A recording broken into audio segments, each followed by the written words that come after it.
Every week I do an opening statement on whatever it is that has me fired up. This week, take a look.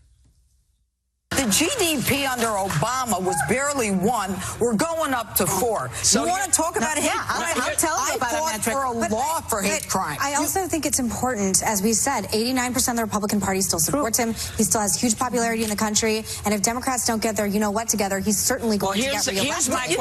Here's my question for you, because you talk about, I am not, Judge. Nobody is. Oh, yeah. Did you just point at me? Yes. Listen, I don't have Trump derangement. Let me tell you what I have. Okay. I have a lot of, I'm tired of people starting a conversation with Mexicans or liars and rapists. I'm tired of people starting a conversation about this country. Listen, I'm 62 years old. There have been a lot of people in office that I didn't agree with, but I have never, ever seen anything like this. I've never seen anybody whip up such hate. I've never seen anybody be so dismissive. And clearly you don't watch the show, so you don't know that I don't suffer from that. What I suffer from is the inability to figure out how to fix this. That's my issue. But one of the things that you talk about a lot, and I'm curious about it, is the deep state. How long has the deep state been there, and who's running it? Well, I want to answer your question, because you had you a question. You had in your opening statement, which was how horrible it is that Donald Trump is talking about all of these people. Sorry, you know what I think is horrible? You said, well, but you know what's horrible? When people who shouldn't be here end up murdering the children of American citizens. You know what's horrible? What's horrible when the president of the United States whips up people to beat the hell out of people. No. Say goodbye. After that, I was cursed at, and I and my team were thrown out of the building. Should I be angry? I suppose I should. But in the end, this isn't about me. And nobody needs to feel sorry for me. I'm a big girl, and I'd go back on The View again. No one intimidates me. But more on this issue, specifically to Whoopi, who I've known for years, later in the show. As I said, this isn't about me. There's a bigger issue at play here. The View is just a microcosm of what's going on in this country. The level of hatred toward the 45th president of the United States is beyond anything we've seen in American history. He was once an icon, sought after for movies, television, by politicians on both sides of the aisle, sports figures, and yes, even the media. Then he ran for president. Now Donald Trump is the target of vitriol so palpable, it's simply frightening, and reason has become irrelevant. We can't have conversations anymore, and the ripple is national in scope. Family, friends, acquaintances can't even talk to each other. They remove each other from Facebook, and they change dinner and family gathering plans for the holidays depending on their politics. It's almost impossible to have a rational discussion that doesn't turn into a food fight. And for some, it's now even fashionable to threaten the President of the United States. He talks how he wants to punch people in the face. Well, I'd like to punch him in the face. They asked me, would I like to debate this gentleman? And I said, no. I said, if we were in high school, I'd take him behind the gym and beat the hell out of him. When was the last time an actor assassinated a president? Yes, I have thought an awful lot about blowing up the White House.